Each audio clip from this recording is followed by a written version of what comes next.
What's up, everyone, and welcome back to Rob's Gaming Table. Today on the table we have another Game of Thrones, a card game, a second edition, a regional tournament video for you, brought to you by these people that support the channel at patreon.com/Rob's Gaming Table. Thank you so much for the support, always appreciated. In this one we have the Battle of the Shawns, Sean Purley versus Sean Emberley. Sean Emberley on the left, from the Ottawa area, and from the former Beyond the Wall podcast, is playing Stark Wars to Come. On the right, we got Sean from My Meta, playing down in, currently we're playing out of Waypoint Games in Dundas, Ontario, about an hour west of Toronto. And he's playing Targ Crossing.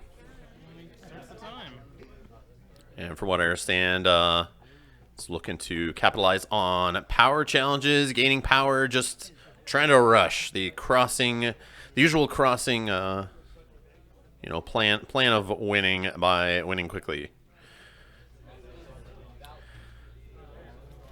Well, this is the third game from the series. If you want to see the other ones, they're in a playlist at Rob's Gaming Table on YouTube. Go back and check those out. We just wrapped up the Michigan regional coverage, and August 25th, starting shortly after that. And if you can't come, look for coverage on the channel from the Rochester, New York regional, if you can't make it.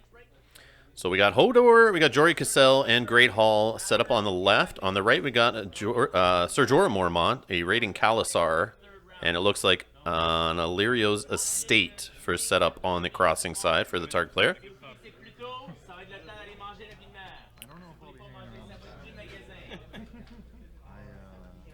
do have to go. Speaking of my mother's birthday, I was planning to make up to her tomorrow. So supposedly these two jokers were having some fun commentary on the match. Said I would have fun listening to it later, I guess. So we'll see here. Sure, they'll make some jokes. Probably making fun of me, of course. It's expected. Oh, and I'm getting in trouble for starting early. So the TO Julian, awesome guy for running the tournament. Thank you so much to Julian. But yeah, we were running behind on the day, so I was in this mentality of setting cameras up quickly, starting the recording, and then I run back to my table where my opponent's basically waiting for me to cut his deck, and I have to like shuffle quick and start fast. If you guys have ever been at tournaments with me, you've probably seen me running around like a chicken with my head cut off. But I accidentally started playing before we were supposed to play, so you could hear me getting yelled at there in the background. For starting. I will let you go first. So I know the plot on the right is exchange of information. The one on the left, Character. I am not sure what it is, to be honest. Attachment, location, character, information. I know what. All right, so this is obvious. Yep. You're getting those things, and Green or flea bottom? That's a hard choice. Can I actually? So they're doing the exchange of information here, where Sean on the right, the Targ player, as I'll refer to him from this point forward, sorts out his top 10 cards off his deck, and his opponent needs to pick one of each type, each card type, to give him to his hand, and the rest will get shuffled back in. So he's making the tough choices here. It's so expensive, though.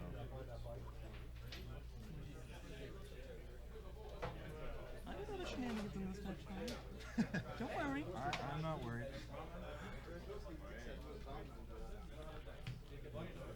So the plot is 2-3-1 there. Peace and prosperity. It's a kingdom. 6 reserve. Reduce the cost of the first character you marshal this round by 3, the first location you marshal this round by 2, and the first attachment you marshal this round by 1. And I have seen this plot before. Yeah, I just don't see it played much in person. I mean, I've goofed around with it myself in casual play, but All right. it's an interesting econ plot. You're marshalling. So it looks like the Stark player Sean's going first here.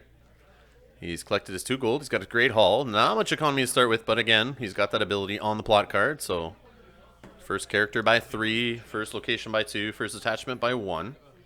Let's see if he has all 3 card types. And it's interesting, both these plots that were flipped, you kind of got a deck build around them. I mean, sort of. You got to make sure you have all 4 card types in your deck. It's good for decks that have a good spread of all 4. I mean, you don't want to play these in decks that have like 0 attachments. But in Targ, exchange of information I think is a really smart play. Even if you're just playing a Crown of Gold as your only attachment, since it's like a 1 per deck, a very powerful effect. I mean, search in the top 10 cards, and kind of, if you do find it, you force your opponent to give it to you since it's your only attachment. It's attachment by 1. But it's a good way to make it more consistent that you'll see it in games. Ramsey? Trigger Ramsey?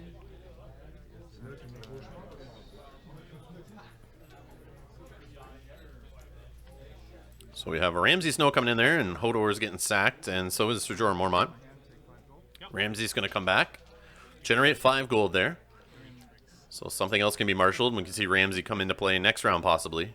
No longer this round, since the house card, sorry, not the house cards now, but the event says he can't play the cards of the same type or same title for the rest of the round, so he can't play another Ramsey Snow this turn.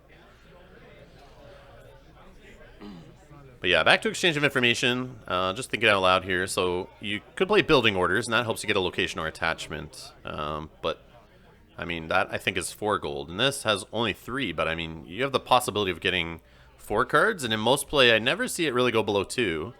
And 3 seems to be like the usual, the average, like the most popular result.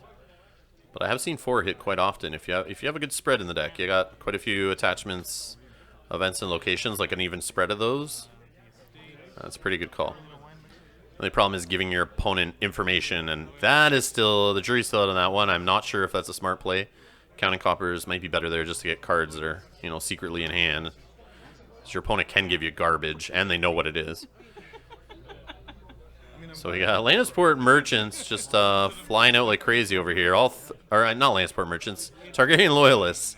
Little reducer weenies, 3 of them now on the other side. And we got Catelyn and Sansa Stark coming out there while I was rambling on the other side. Sansa, I believe, is full strength. There's no Starks in the dead pile. And we have a Northern Armory out there, which is that location that you can stand a Stark character. I think it's just Stark character, but it can't stand after that. Do you have any action for challenges? 4 challenges, no. What am I? Hey, look, I called it. Oh, man. So for 3 gold, we're searching for a Blood Rider, I believe it is. That's a very good question. As a pre-challenge action here. See who he wants to slap into play. They go back to hand if they're still there at the end of the phase, I believe. No gold. It's a great way to get some extra bodies on the board for crossing to ensure you can do those 3 challenges to get the benefit out of the agenda. Because right now he only has a military and a power icon covered on the board. No intrigue. So he wouldn't be able to do all 3 challenges.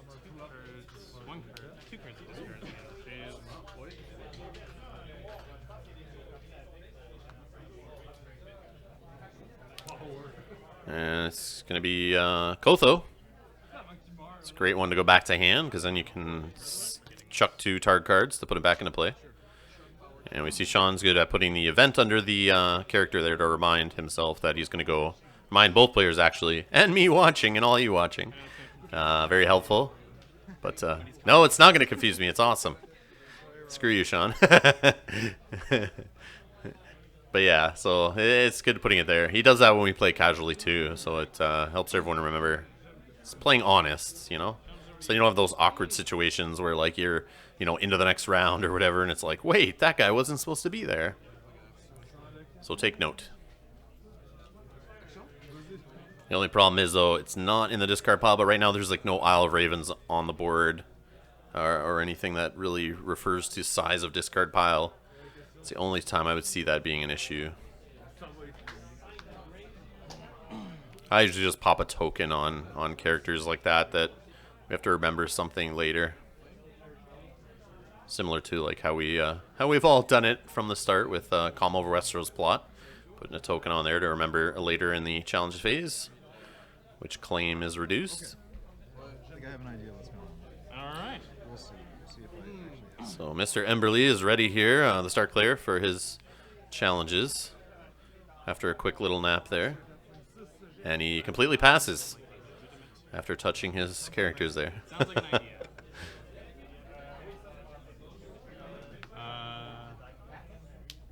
Intrigue? Yep, for 4. So 4 strength intrigue challenge to start here with Kotho. Since his first challenge, reduced by 1 for crossing. He would need to block with both of his ladies there to fully defend, and he likes his hand, so he's going to fully block. Start no fun, please, man. No fun. And no triggers off that since core set Catelyn Stark's in the challenge.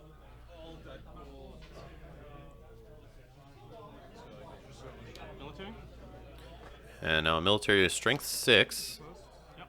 Claim. And Jory Cassell. He's only 1. Oh, good point. Sorry, it's with he's attacking with. Yeah. Good point. All right, I'll use. You can claim 2. Yeah, Raiding Khalzar is attacking by himself. They're a little confused there about the multiple claim, at least the Stark player was. So he's attacking alone, no other Blood Rider, so it's only 1 claim. So he can use Jory Cassell to save Sansa. And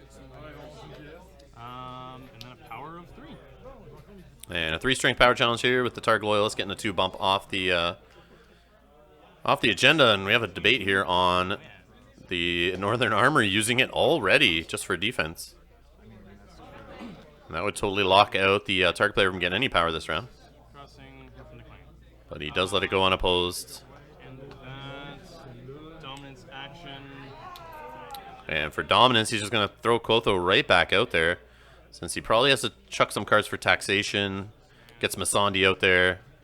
And the other one is, I believe it's Erie, but I'm not sure. Irie, however you say it. I could be wrong. 1, 2, 3, 4, 5, 6, 7. I am now under reserve. Would you look at that? Yeah, he has 7 cards now, so he did pitch to get under reserve. Makes sense. Yep. 5. I do have cards in hand. That's correct.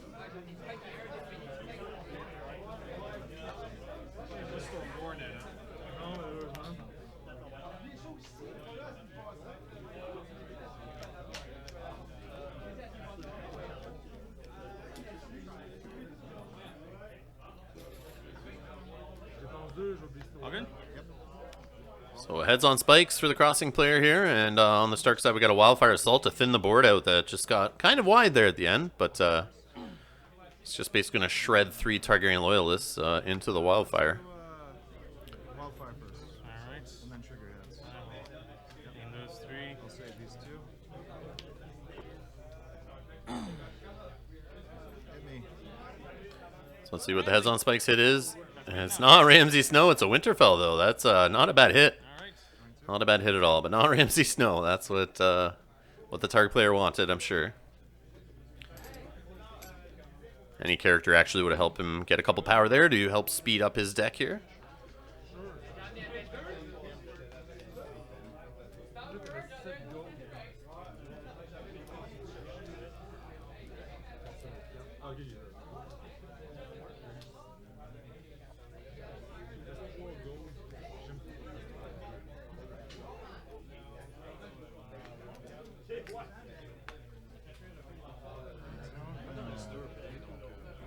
Those are word music to my ears, my friend.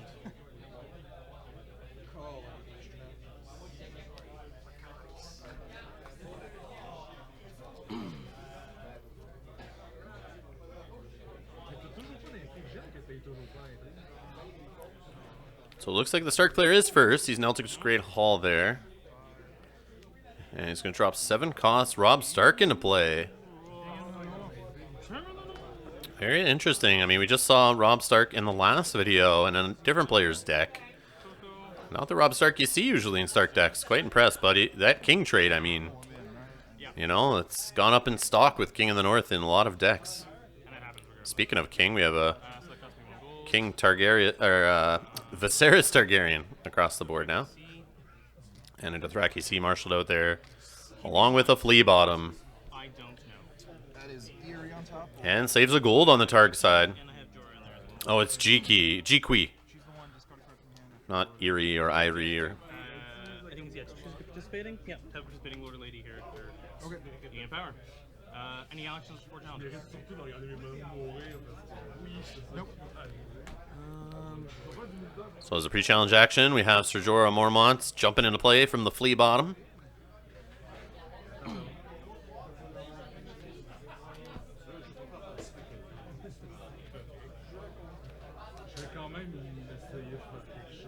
Military for 8. And Rob Stark coming in on the military.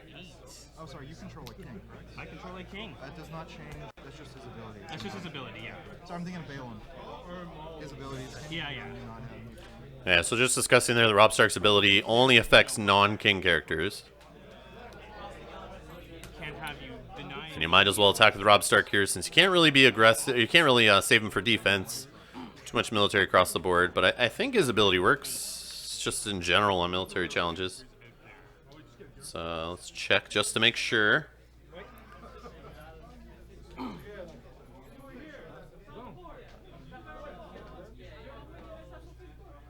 Yeah, during military challenges, he gets +1 strength for each loyal character you control. So he's a 6, 7, 8. Yeah, he's an 8 right now.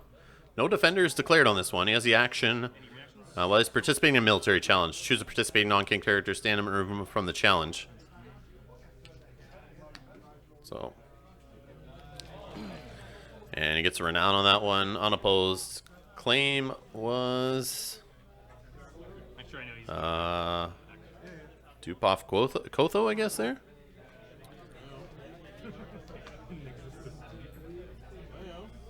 I'll pass you. And that's going to be it for challenges on the Stark side of things. Over to the Targ player to try to jam 3 challenges through here and get as much power as possible. 5. fine. Nothing in the dead pile.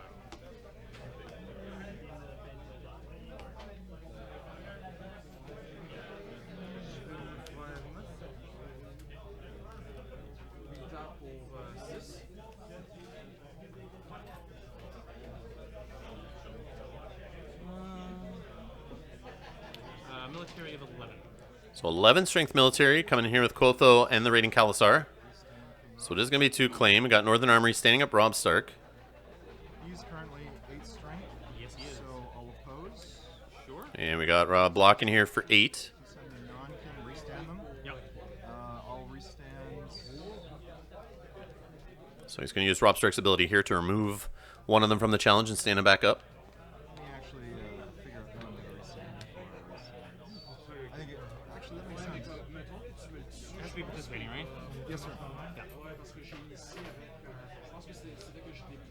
I'll restand Quotho. Kotho?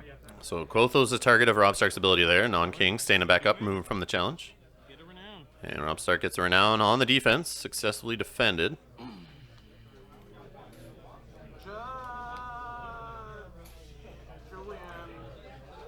So I was mistaken there about Rob Stark playing defensive. Forgot about the Northern Armory. It'll be unopposed. Renown betrayal. Even though it won't last. Yep. Betrayal. I won't bother putting the renown. So Winter is coming, snagged on the intrigue claim there. Jorah gets a betrayal token. Give me the full win. That's No, fine. it's Well, but he's no longer attacking, so he's dead. It's while he's attacking.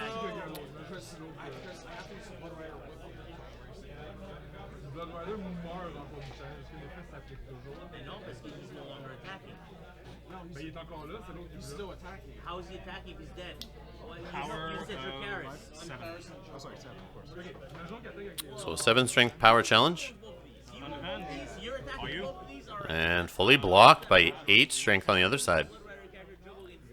Jorah goes to the bottom of the deck when flea bottom effect wears off. And dominance to the Targ player, so Now I have a king. Oh, that's right. It's non-king. That's right. If you don't have a king, then you're good. yeah, no Viserys trigger there. They caught it. Rob Stark's the king across the board, so you can't trigger him. of course not. If you control attacking Blood Ray's character, you're no longer controlling attacking Blood Raider character. Et là, l'intrigue s'en vient. En passant, lui, t'as 2-1, c'est ça?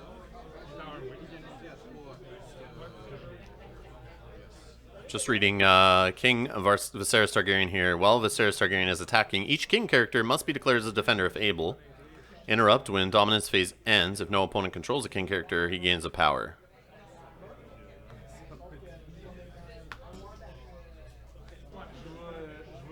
Systématiquement sauver la main. Successful. Your save is successful. So 3 power on the Stark side. We got 4 on the Targ side. Still a close match here. Thought the Targ player was going to run away with it a bit there. Having all the characters, the 2 claim from the Raiden Khalasar and whatnot, but yeah, Rob Stark's ability, knocking out a Blood Rider out of the challenge makes sense. So trade routes on the Stark side and Time of Plenty on the Targaryen side. So 5 gold off the trade routes trigger there. And they're each going to draw 3 cards from Time of Plenty. Or 3 cards in the draw phase. An extra card each is what I should say. Stark player gets to decide who is first here. Totally blanking on what I plan to do.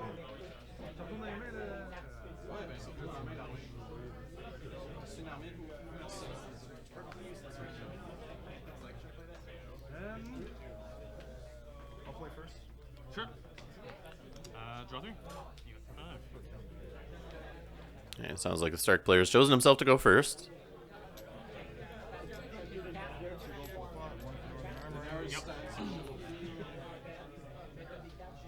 C'est comme la fin du 5e livre.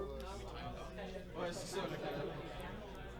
Non, tu sais, on va aller voir Avec son neveu. On va aller voir Tom de l'année. J'ai les Second Son, j'ai Jogo, j'ai... Que l'autre cochonnerie dans la main.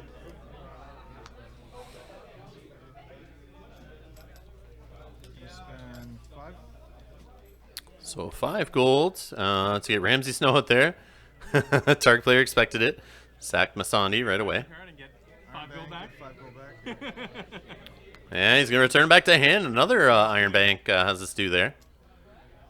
It's alright. I'm trying to slow you down. You're fast boy. Yeah, je vais sauver moi.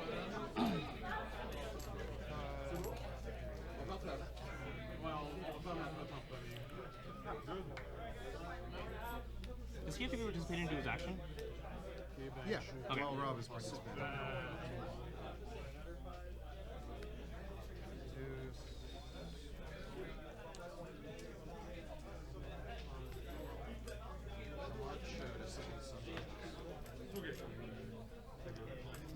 Moi, je vois le généraliste parce que c'était la seule. And we got Fast Eddie on the board.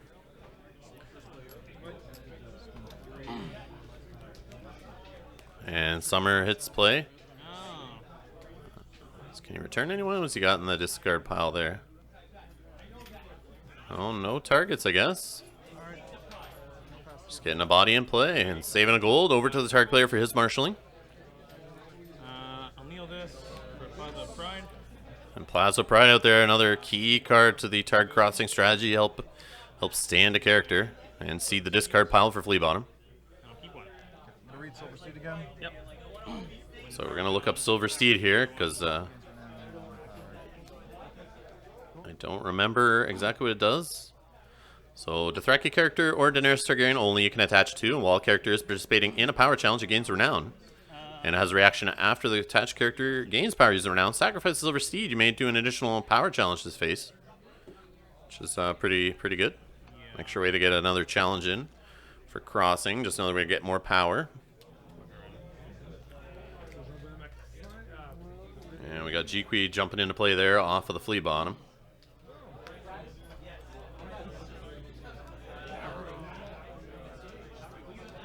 And her ability is reaction after you win a challenge. Discard 1 card from your hand to have a participating Lord or Lady character gain 1 power.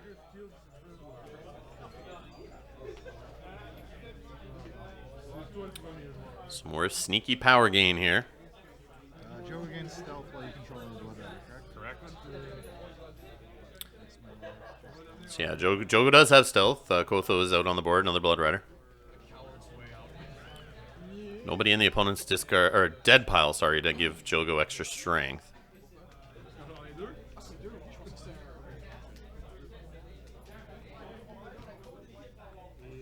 But he will be able to stealth Rob Stark if he needs to prevent that ability from happening, since Rob Stark does need to participate.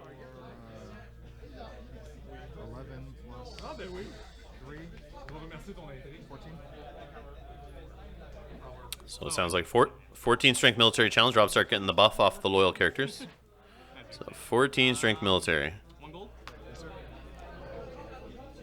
Claim could be raised there. 1 gold. He's playing Winter is Coming. We've seen it already once. Any reactions? And no defenders. Oh, are we going to have a put to the torch here? Sean's pointing out his locations. No, it's Winter is Coming. Yeah, that's what I thought. So it's unopposed? So no defenders. It's now going to be Claim 2. And they both get Renown. Then Eddard's ability triggers to give Rob Stark an additional Renown. So Jikri gets killed. And who else is going to get killed here?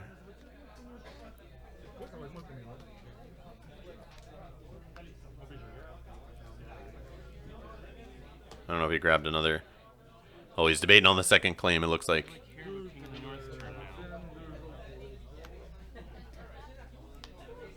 He's going to kill his king. He was worried about the king in the north, but he thinks he doesn't need him that much, so he's gonna sack him anyway.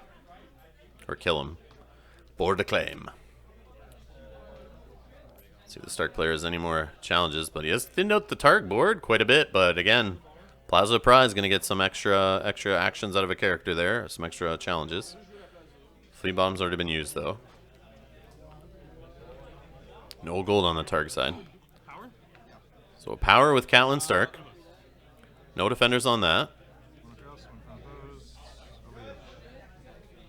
Here's the 2 barrels that I... So I think the Stark player's sitting at like 9 power right now, which is pretty crazy. The Targ's supposed to be the rush deck, I think. Power. Stealth? Sure. So we get a power challenge from Jogo here, stealthing Rob Stark. We get a Dothraki Sea sacked. It's going to bring in Khal Drogo, so we're going to have an extra military challenge possibly here. Just going to thin out the Stark board, possibly. So unopposed. Yep. Claim of 1. So unopposed and claim on the power challenge. Is he going to stand? Silver Steeds. Do I want to do Silver Steeds? So I got him and him for military. Oh, he's debating the Silver Seed here, popping that. I got him for a military. Technically, your past reactions. No actions. Yeah, but... Oh yeah. Oh no. Oh, because he doesn't have the renown. He gets renown after. Oh, after good point. Sorry. Yeah. When So he gets reactions. yeah. So I've got him for military. So him and him for the military. So nothing past that. So yeah, he gave the renown. Now he has the option to trigger the reaction on him getting renown. Obviously. Who knows? Who knows? Indeed. Wild man. He comes back to hand, so I could do a power with him. Or sorry, no, I can't. I could do a second power with him. And you, how many cards in hand? 3. Question is, do I want intrigue? So yeah, Sean, the Targ player here, is debating all his challenges he wants to do. He has the options of doing extra military with Drogo. He can do Silver Sea to do extra power. He doesn't know if he wants to do intrigue at all. He's got Plaza Pride to help stand guys. Let's see how much power he can gain here. Stand him. So Aegon's sacked there for Plaza Pride to stand Jogo. We got a military challenge coming in, stealthing Summer. Claim 2 claims since the raiding Khalasar's in there. So he gets that unopposed power. Pillage. And Pillage is that 3rd. Winter is Coming. Oh damn. Power. And now a power challenge with Khal Drogo. Spirit claim. And he wins by 5, so Spirit Claim is going to get 2 power off that. Crossing. He gets the crossing power. Unopposed also. Opposed. Power claim. Renown on Khal Drogo. He's 2 power away just like that. Wow. If I could stand him again, I would do it, but I can't. So I could do another military challenge to kill your Eddard, which I think I'm okay with. Yeah. Yeah, he's going to do the second military off of Khal Drogo here. That'll go unopposed. Claim is going to kill Eddard Stark. Be too short. You will not be able to do. That's it for my challenges. Dom is Yeah, that's it for challenges phase. Khal Drogo is going to go back to hand, of course. And just like that, the Stark player's down to 1 character on the board. Oh, man. Do we have a march to the wall in the Targ deck? He grabbed his plots pretty quick. Or is he going for a juicy second heads on spikes, trying to get that last 2 power he needs? I am very impressed, Mr. Emberly there. Or not Mr. Emberly, sorry, Mr. Purley, the Targ player there at the crazy amount of power he just got in that phase. Holy crap. I played him later in the tournament. I didn't see that happen at all. I know he said it was very consistent. He had ways of getting lots of power, but that was nuts. That was nuts.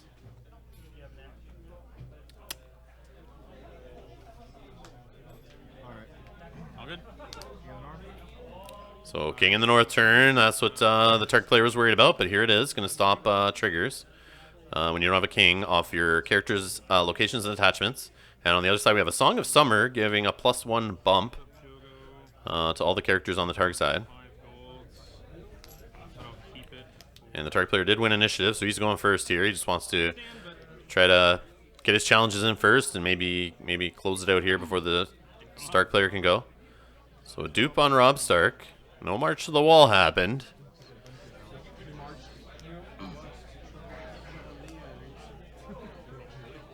Stark player only has like 4 more cards in hand. I don't know what he drew into there. He only had, I think, 3 at the end of the phase there. Or at the end of the last round, sorry. Now he has some characters in the dead pile, so did he draw into some of those characters? That could be an issue.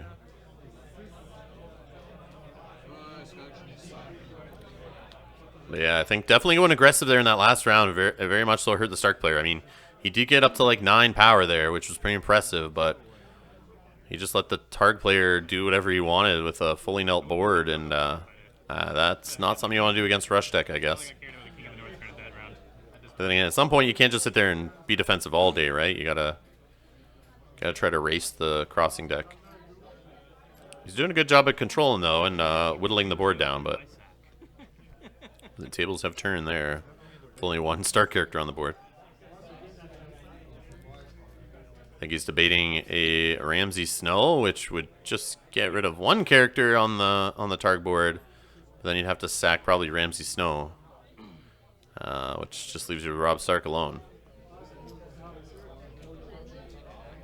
He's got to find a way to stop 2 power gain. Oh, that's a big body. King Rob's host out there. Yeah, I'll do. But no intrigue icon. Intrigue. So you're gonna start with an intrigue, of course, going unopposed. Yeah, unopposed claim. Yeah, sure. I still have I don't think it claims. makes a difference. Gotta go through everything for the cameraman, for the. Oh, he got Ramsay Snow. This is all right. Yeah, they're finishing it out, even though the Stark player thinks it's over. They're gonna go through the motions here. Power challenge, stealth pass. And power challenge stealth, and King Rob's host blocking the unopposed. Of course, they'll get claim. Oh, 2 claim actually with the Blood Rider in there. And that is it. Wow, quite a bit of power gain there in that round, or last round. But yeah, thanks for watching, guys. We got more Game of Thrones coming up on the channel, so make sure you subscribe and stay tuned for that. Hit that like button for these Thrones videos or any videos you like on the channel to help the channel grow, helps other people find the videos. And yeah, appreciate the support from all the Patreons. See you in the next one, guys.